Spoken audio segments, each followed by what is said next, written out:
Hello friends. So today we will cover Unit 19 Module D, RBI Guidelines on IT Security 2016 and ATM Security Guidelines by RBI 2017. Before we will start, let me remind you that we have already covered Module A, B and C. And in D, we have covered 14, 15, 16, 17, 18 unit and we are left with 19 and 20. So 19 we will cover today and 20 in this week only. So let's start.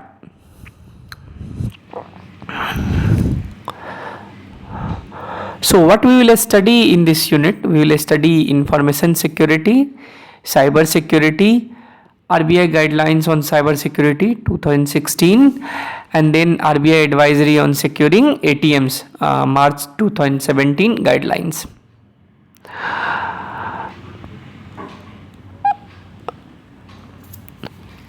So the Reserve Bank of India on 2nd June 2016 had issued a circular, ये circular का number है, ठीक है, on cyber security framework in bank. 2016 से पहले क्या हुआ था कि 2011 में भी जो है, in 2011 also RBI had issued guidelines related to information security, electronic banking, technology, risk management and cyber frauds, and it was on the recommendation of Gopal Krishna committee. This was in 2011, please remember. And what we will study today, 2017 guidelines. 2017 guidelines, this is entirely related to cyber security, but it was in 2011 it was a general guidelines. Okay, it was general guidelines. ठीक है. So in 2011 what they have recommended? In 2011 the Reserve Bank of India had provided guidelines on information security, electronic banking, technological risk management and cyber fraud. Take white circular number, this one. So now the question is, what is information security? Information security क्या है? देखिए, information security क्या है कि आपके पास जो information है, ठीक है, so how will you secure that, ठीक है, और इसके तीन एस्पेक्ट हैं. First one is confidentiality, integrity and then availability. ठीक है, कि इंफॉर्मेशन सिक्योरिटी जो है it focuses on protecting confidentiality, integrity and then availability. अब कॉन्फिडेंशियलिटी क्या है? What is confidentiality? तो the term confidentiality means only authorised user can access the information. Only authorised user जो है वो डेटा को जो है वो एक्सेस कर सकता है. अनऑथराइज्ड एक्सेस को आपको जो है वो रोकना है, प्रिवेंट करना है. तो कॉन्फिडेंशियलिटी मीन्स हो गया only authorised user can access the information. What is integrity? Integrity का मतलब होता है guarding against improper information modification और destruction.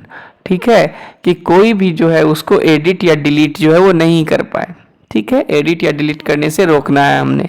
The term integrity means guarding against improper information modification और डिस्ट्रक्शन. थर्ड क्या है?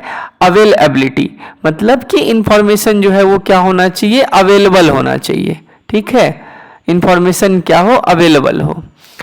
तो अवेलेबिलिटी मतलब क्या हुआ? It means that system and data are available to individual when they need it under any circumstances. किसी भी सर्कमस्टांसेस में यदि उनको जो है वो डेटा और सिस्टम चाहिए तो हमें प्रोवाइड करना पड़ेगा, चाहे वो पावर आउटेज हो या नेचुरल डिजास्टर हो. ठीक है, तो इंफॉर्मेशन सिक्योरिटी के जो है वो तीन एस्पेक्ट थे: confidentiality, integrity and availability. Confidentiality मतलब हमने पढ़ा कि अनऑथराइज्ड एक्सेस को जो है वो रोकना है.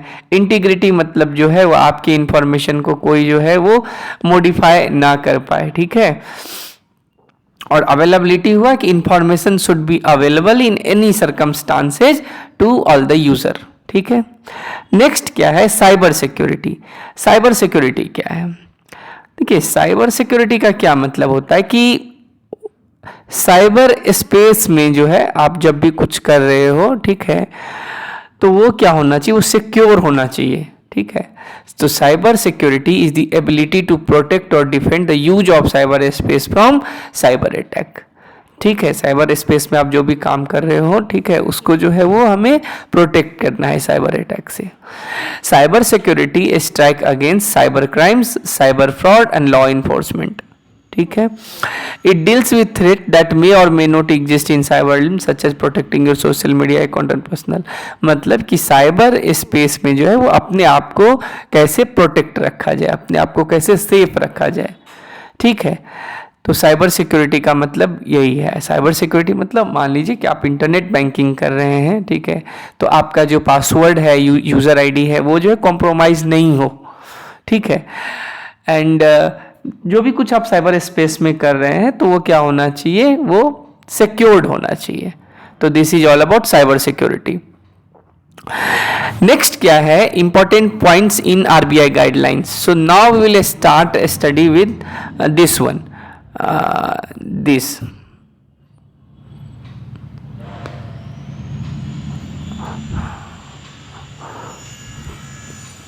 दिस वन, ये जो था हमारा। और I will tell you one thing. If you will see the circular issued by RBI in 2016, okay, so all the points is ditto copied, okay, in this chapter। ये 19 चैप्टर में जो भी हमारा कंटेंट है, ठीक है, वो सारा का सारा जो उस सर्कुलर से ही लिया गया है, यदि आप उस सर्कुलर को देखोगे 16 में। तो now we will start discuss one by one different aspect of this guideline, कि इस गाइडलाइंस में जो है वो क्या क्या था, ठीक है। तो फर्स्ट पॉइंट क्या है कि need for a board approved cyber security policy. तो इस पॉलिसी में क्या कहा गया कि bank should immediately put in place a cyber security policy elucidating the strategy containing an appropriate approach to combat cyber threats given the level of complexity of business and expectable level of risk duly approved by their bank। First इस guidelines में जो है वो first point was कि every bank should have a board approved cyber security policy, okay. And this point, given the level of complexity of business, आपका जो business है, जिस टाइप का आप बिजनेस करते हैं और आपका जो रिस्क एपेटाइट क्या है, ठीक है, उसके अकॉर्डिंग जो है हम अपना जो है वो पॉलिसी बनाएंगे। तो फर्स्ट पॉइंट क्या था कि need for board approved cyber security policy. Second point क्या है, cyber security policy is to be distinct from the broader IT policy और IC security policy. what it was advised कि the cyber security policy should be distinct from IT policy और IS security policy of a bank, ठीक है, कि in order to address the need for the entire bank to contribute to a cyber safe environment, the cyber security policy should be distinct and separate from the broader IT policy or IS policy so that it can highlight the risk from cyber threat and the measure to address mitigate these risk। मतलब as we know कि cyber security जो है, ठीक है, ये different aspect है, ये अलग है IT और IS security policy से। तो इसीलिए कहा गया कि हमें इसके लिए जो है हमारे पास जो है वो different पॉलिसी होना चाहिए इससे डील करने के लिए। तो पहला पॉइंट हमने क्या पढ़ा था कि एक पॉलिसी होनी चाहिए, है ना, ये हमने पढ़ा था ना कि एक पॉलिसी होना चाहिए। और सेकेंड पॉइंट हम लोग ये पढ़ रहे हैं कि it should be distinct from IT और आईएस पॉलिसी, ठीक है। थर्ड पॉइंट क्या था कि अरेंजमेंट फॉर कंटिन्यूअस सर्वेलांस, मतलब कि testing for vulnerabilities at reasonable intervals of time is very important. The nature of cyber attacks are such they can occur at any time in a manner that may not have been anticipated. Hence, it is mandated that a security operation center be set up at the earliest, if not been done. It also essential that this center ensure continuous surveillances regularly operated on the latest nature of emerging cyber threats। Third point में क्या कहा गया कि हर bank को जो है वो continuous surveillance रखना पड़ेगा, क्योंकि हम नहीं जानते हैं कि when this attack will occur. और what they have advised that to set up security operation centre, ठीक है, जो है वो 24/7 जो है वो सर्वेलांस जो है वो करता रहेगा। तो अभी तक हमने 3 पॉइंट पढ़ा। पहला पॉइंट पढ़ा था कि पॉलिसी होना चाहिए, दूसरा है कि ये IS और IT पॉलिसी से अलग होना चाहिए। थर्ड पॉइंट हम लोग अभी पढ़ रहे हैं कि अरेंजमेंट फॉर कंटिन्यूअस सर्वेलांस, ठीक है। नेक्स्ट पॉइंट हमारा क्या है, IT architecture should be conducive to security. हमारा जो IT इंफ्रास्ट्रक्चर आर्किटेक्चर होगा वो क्या होना चाहिए कि वो मतलब हमें जब हम कोई काम कर रहे हो उस आर्किटेक्चर का यूज करके उस आर्किटेक्चर में, तो सिक्योर होना चाहिए वो, ठीक है।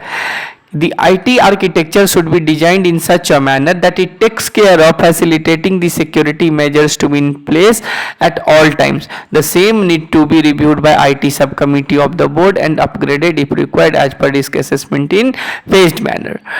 So what they are saying कि आवर IT आर्किटेक्चर जो है वो क्या होना चाहिए कि हम लोगों को ना एक सुरक्षित, एक जो है वो सिक्योर और सेफ जो है वो एनवायरनमेंट दे काम करने के लिए, ठीक है।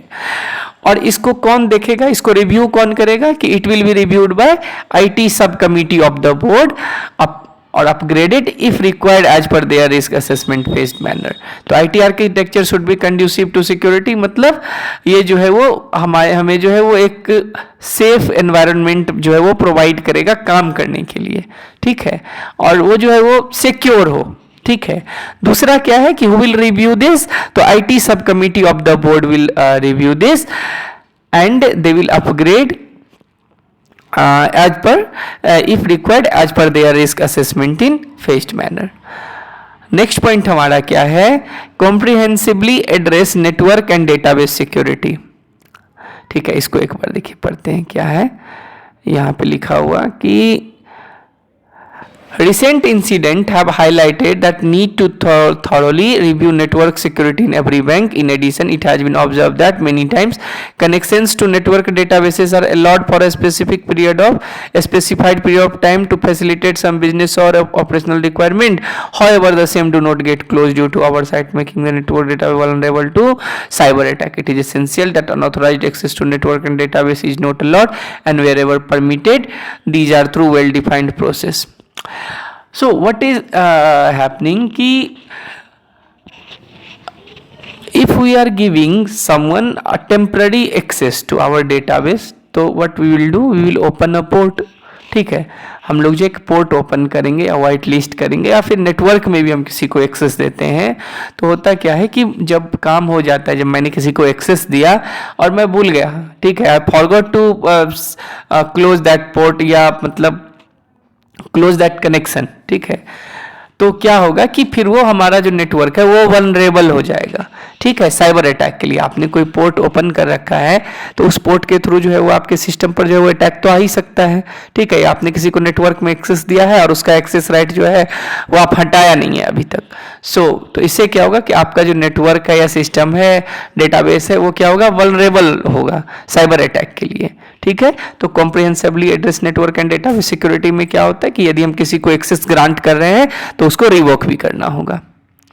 नेक्स्ट क्या है, ensuring protection of customer information, मतलब क्या है कि एज अ बैंक, ठीक है, तो in bank what we will do कि वाइल अकाउंट ओपनिंग या वाइल आप कोई भी सर्विस प्रोवाइड करते हो तो आप पर्सनल इंफॉर्मेशन जो है वो कलेक्ट करते हैं कस्टमर से, ठीक है।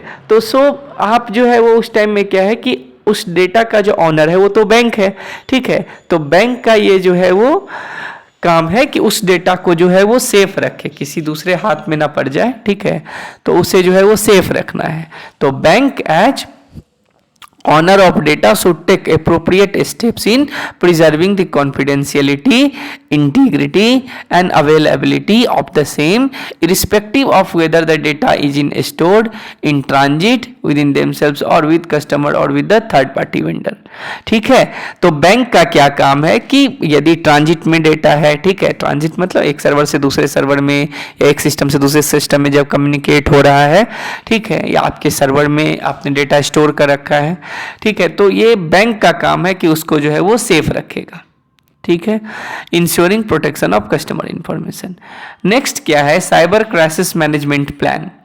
देखिए इसमें क्या है, और cyber crisis management plan CCMP short में इसे बोलते हैं, should be immediately evolved and should be a part of the overall broad approved strategy considering the fact that cyber attack is different from many other attack the traditional BC और DR, ठीक है, BCP and DR arrangement may not be adequate and hence need to be restricted, revisited, keeping in view the nuances of cyber attack।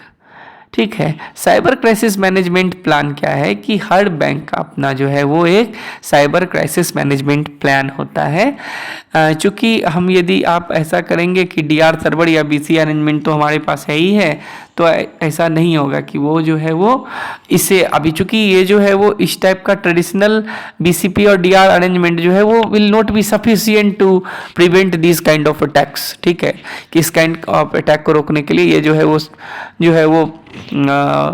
सही नहीं होगा।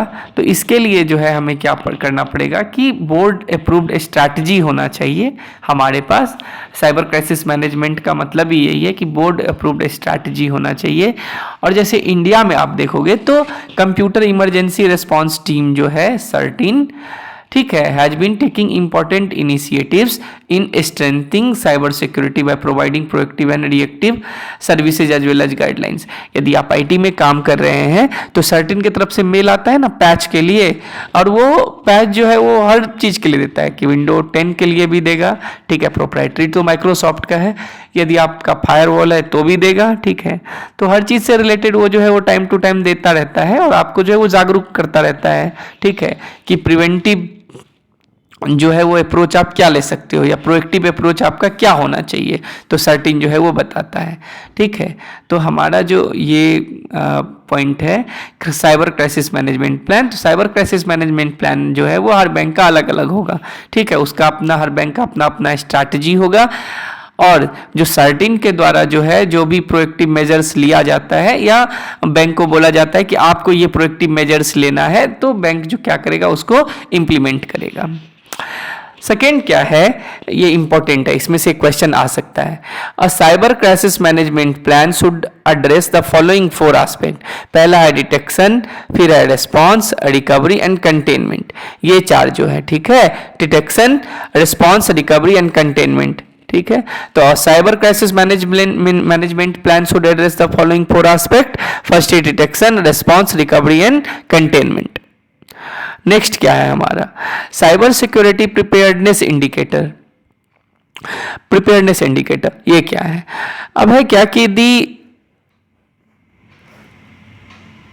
the adequacy of the adherence to cyber resilience framework should be assessed and measured through development of indicator to assess the level of risk of preparedness. These indicators should be used for comprehensive testing through independent compliance checks and auditor carried out by qualified and competent professional. देखिए cyber security preparedness indicator क्या है कि time to time जो है इससे related parameters जो है वो रिवाइज होता है और पैरामीटर होता है कि हाँ ये चीज़ जो है हमें चेक करना है, ठीक है, आप चेक लिस्ट बनाते हैं कि इस चीज़ को जो है कंप्लाई करना है और ये जो है हमें इंश्योर करना है। तो इसके लिए हम लोग क्या करते हैं, जो थर्ड पार्टी जो है, ठीक है, थर्ड पार्टी जो ऑडिटर्स होते हैं, ठीक है, जो कॉम्पिटेंट प्रोफेशनल्स होते हैं, तो उससे जो है वो हम लोग जो है वो अपना ऑडिट करवाते हैं, ठीक है, जिससे ये पता चल सके कि हम लोग जो है वो कितना प्रिपेयर हैं, ठीक है, या साइबर सिक्योरिटी जो है वो हम लोग जो है वो इंश्योर कर रहे हैं कि नहीं अपने बैंक में, ठीक है। नेक्स्ट क्या है कि sharing of information on cyber security incidents with RBI, ये भी इम्पोर्टेंट है। और ये आप लोग बैंक में, यदि आप बैक ऑफिस में होगे तो हम लोग रिपोर्ट करते हैं RBI को, ठीक है, यदि हमें पता चलता है तो इमीडिएट ही करते हैं, ठीक है, और वो क्वार्टरली फिर रिपोर्ट भी मांगता है, ठीक है, कि क्या क्या हुआ है आप उसके बारे में बताओ। तो it is observed that banks are hesitant to share cyber incident faced by them. However, the experience gained globally indicate that collaboration among entities in sharing the cyber incident and the best practices would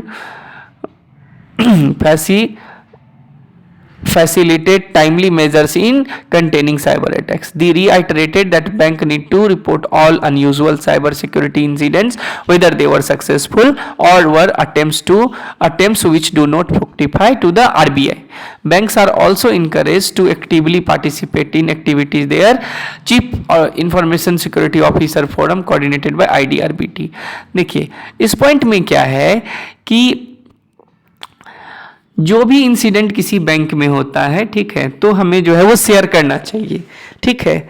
यदि हम share करेंगे तो दूसरा bank जिनके ऊपर इस तरह का अटैक नहीं आया है जो हमने फेस किया है, तो वो लोग जो है उसके लिए प्रिपेयर हो सकते हैं। हम लोग जो है वो नेचर ऑफ अटैक के बारे में बताएंगे, ठीक है, कैसे हुआ, कहाँ पे जो है हमारा लूप होल था।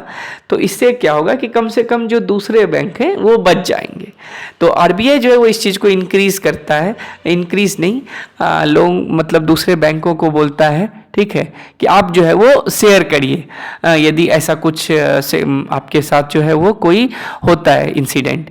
और इसमें यह भी है, ऐसा नहीं कि वो सक्सेसफुल है। यदि आपके राउटर पे, ठीक है, आप देखते हैं कि कोई अनऑथराइज्ड एक्सेस जो है वो लेने का ट्राई मार रहा है, ठीक है, मतलब यदि वो सक्सेस होता है या नहीं तो भी हम बताएंगे, ठीक है, कि हाँ ऐसा ऐसा जो है वो ट्राई किया जा रहा था, ठीक है। इसके बाद क्या है कि जो हमारा chief information security officer forum है, जो IDRBT institute of development and research in banking technology जो है वो इसको ऑर्गेनाइज करता है, ठीक है। तो इसमें हर बैंक को जो है वो पार्टिसिपेट करना चाहिए। नेक्स्ट क्या है हमारा supervisory reporting framework. Supervisory reporting framework में क्या है, it has been decided to collect both summary level information as well as details on information security incident including cyber incident to RBI, ठीक है। तो सुपरवाइजरी रिपोर्टिंग फ्रेमवर्क में क्या होता है कि RBI का जो है वो अपना जो है वो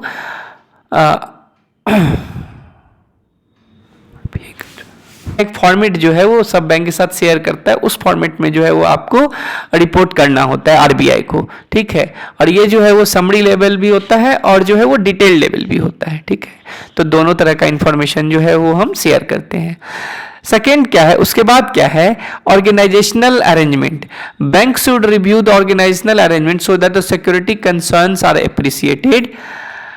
appreciated and receive adequate attention and get escalated to appropriate level in the hierarchy to enable quick action। Organisational arrangement में क्या होना चाहिए कि एक जो है हमारे लिए एक तरह का डिपार्टमेंट हो, या डिपार्टमेंट नहीं हो तो कम से कम ये पता हो कि हमें किसे बताना है, ठीक है। कुछ ऐसा होता है यदि साइबर अटैक या कुछ भी, तो हम किसे बताएंगे, और जो है वो कॉम्पिटेंट अथॉरिटी जो भी हैं हमारे, ठीक है, तो उनको बताने के लिए हमारे पास जो है वो एक क्या होना चाहिए, एक तरीका होना चाहिए या एक पोर्टल होना चाहिए, ठीक है, जिससे जो है वो हम बता पाए और जिससे क्या होगा कि ये जो है हमारा इशू जो है वो सॉल्व होगा, ठीक है। ऑर्गेनाइजेशनल अरेंजमेंट में क्या है कि bank should review the organisational arrangement so that security concerns are appreciated, security concern को जो है हम रख पाए, receive adequate attention and get escalated to appropriate level in the hierarchy to enable quick action, ठीक है। जो ऊपर में लोग हैं उनको पता चले, जिससे वो जो है वो अप्रोप्रिएट मेजर्स जो है वो लेंगे, ठीक है। नेक्स्ट क्या है हमारा, cyber security awareness among stakeholder, top management and board. देखिए हमारे लिए जो है, बैंक के लिए जो है वो स्टेक होल्डर कौन है। स्टेक होल्डर हम तो मानते हैं सबसे बड़ा स्टेक होल्डर है कस्टमर, ठीक है, प्रमोटर तो है ही है, वेंडर, सर्विस प्रोवाइडर, ठीक है।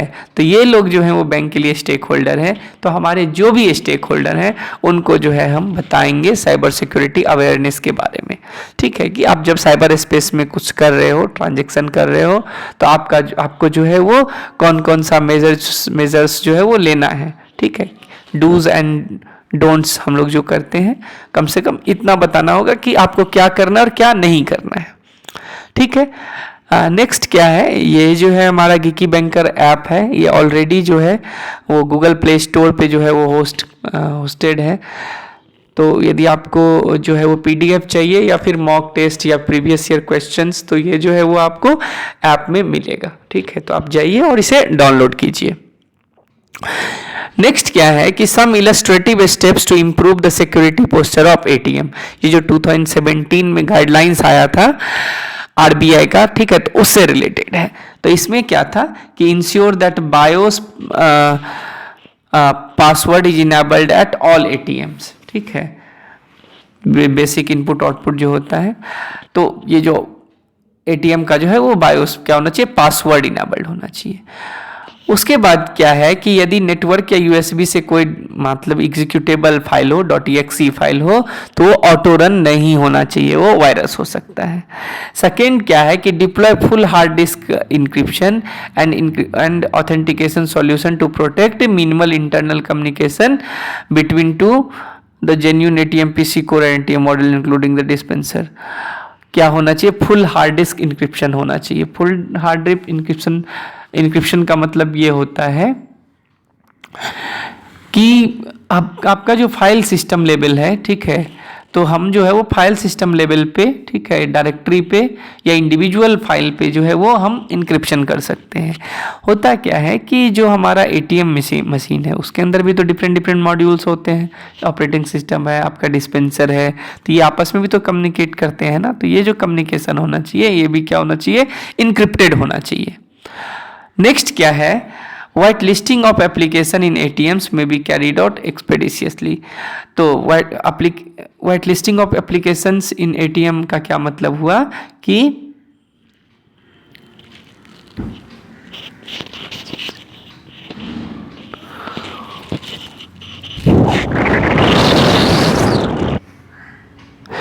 जो भी एप्लीकेशन हम लोग यूज कर रहे हैं एटीएम में वो क्या होना चाहिए, वाइट लिस्टेड होना चाहिए, ठीक है। नेक्स्ट क्या है, recommendations on security made by OEM may be examined carefully and implemented.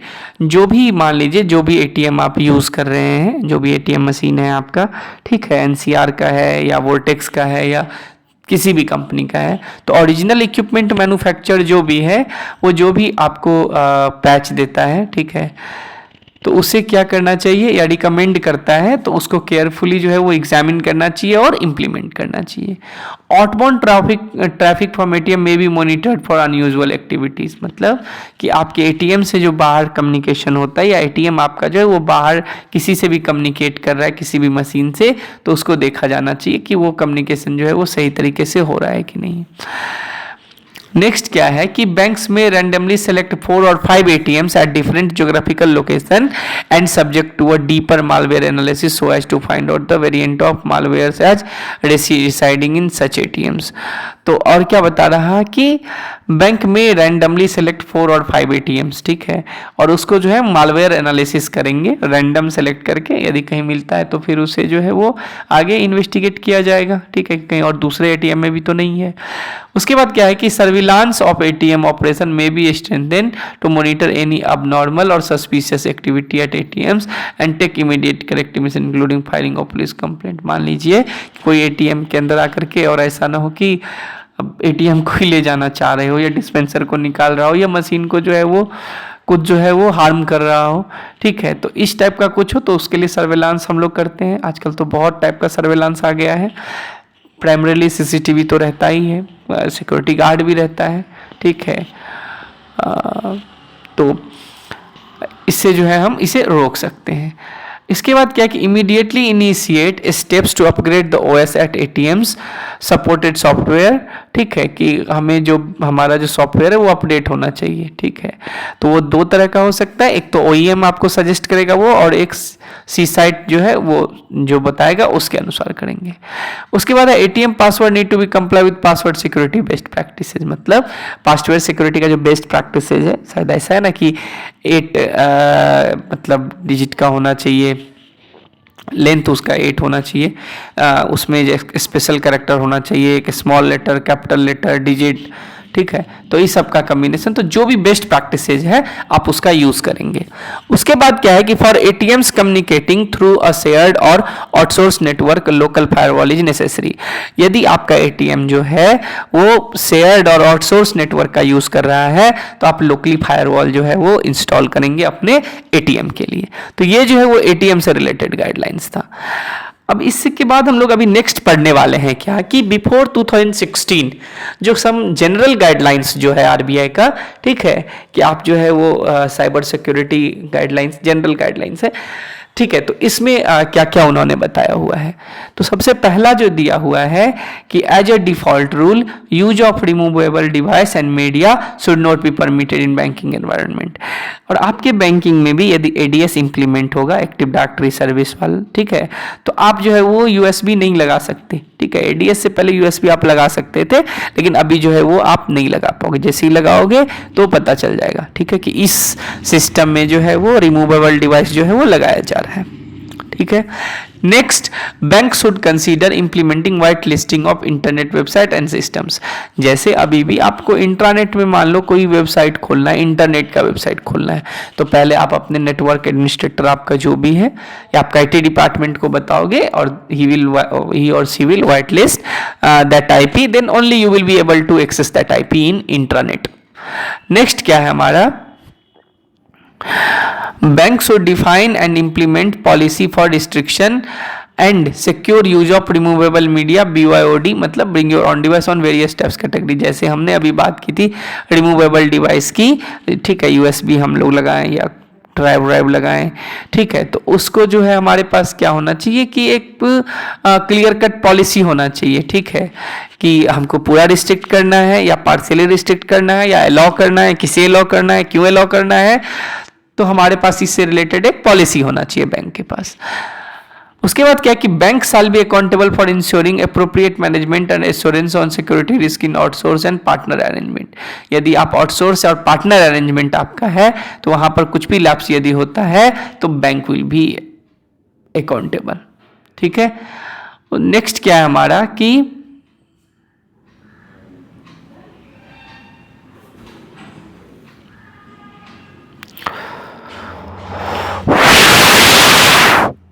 Identify unauthorized device connection to bank's network and block such connection. मैंने अभी बताया कि एडीएस यदि है और आप यदि कुछ भी रिमूवेबल डिवाइस लगाओगे, ठीक है, तो पता चल जाता है। इसी तरह क्या होता है कि अनऑथराइज्ड डिवाइस कनेक्शन यदि बैंक नेटवर्क में होता है तो ऑटोमेटिकली जो है वो सिस्टम ब्लॉक कर देगा उसको। Appropriate physical security measures shall be taken to protect the critical assets of bank. मान लीजिए कि आपका सर्वर है बैंक का और कोई आकर के कुछ कर दे, ठीक है, तो उसको जो है फिजिकल सिक्योरिटी प्रोवाइड करते हैं ना, कि हम लॉक्ड रूम में रखते हैं और भी बहुत सारा मेजर्स वहाँ पे लिया जाता है, लेकिन हम फिजिकल सिक्योरिटी का अरेंजमेंट तो करते हैं। ठीक है, next, bank should continuously monitor the release of patches by various vendors, OEMs, advisories issued by CERT-In and other similar agencies, and expeditiously apply the security patches as per the patch management policy of the bank। मतलब ये कि यदि CERT-In या OEM या vendor आपका जो है वो पैच रिलीज करता है तो आप पैच डालोगे। आप देखते हो ना टाइम टू टाइम विंडो 10 में या दूसरे ऑपरेटिंग सिस्टम में यदि आप कुछ यूज़ कर रहे हो, MS वर्ड में भी, ठीक है, तो आता है ना पैचेज। ऐप में भी आप देखते हैं कि time to time app update होता रहता है। ठीक है, अब नेक्स्ट क्या है हमारे पास, bank should have mechanism to centrally otherwise control installation of software application or end user PCs, laptop workstation, server and mobile devices etc, and mechanism to block, prevent and identify installation and running unauthorized software on such devices system। तो इसमें क्या दिया हुआ है कि bank should have mechanism to, देखिए इसका एक एग्जांपल क्या है कि जैसे एंटीवायरस चलता है तो आपको है सीबीएस में होता है जनरली, ये जो है वो हॉलीडे में या वीकेंड्स पे चलाया जाता है। ठीक है, क्योंकि वो जिस टाइम में फिर एंटीवायरस अपडेट होता है तो नेटवर्क थोड़ा सा स्लो हो जाएगा। तो यदि कस्टमर का वो टाइम है, ठीक है, 10 से 4 के बीच का, तो हम नहीं करते हैं, तो जनरली जो है वो हम करते हैं। और ये सेंट्रली होता है, ठीक है, आपका जो सेंट्रली डेटा सेंटर होगा, ठीक है, या एचओ होगा, वहाँ से जो है वो डायरेक्ट जो है वो रन करता रहता है। तो ये बता रहा है कि बैंक के पास एक ऐसा मैकेनिज्म होना चाहिए जो सेंट्रली जो है वो इंस्टॉलेशन ऑफ सॉफ्टवेयर और एप्लीकेशन को जो है वहाँ से जो है वो देख पाए और वहाँ से भी कुछ अपडेट करना है तो वो जो है वो कर पाए। ठीक है, तो so we have completed chapter 19। ये जो है वो पूरा का पूरा थियोरेटिकली था। ठीक है, इसमें बहुत मज़ा नहीं आया होगा, लेकिन for the sake of examination complete करना है तो करना है। तो आप इसे एक बार देखिएगा और यदि आपको लेक्चर अच्छा लग रहा हो तो please share over social media so more people will join our channel. Thanks.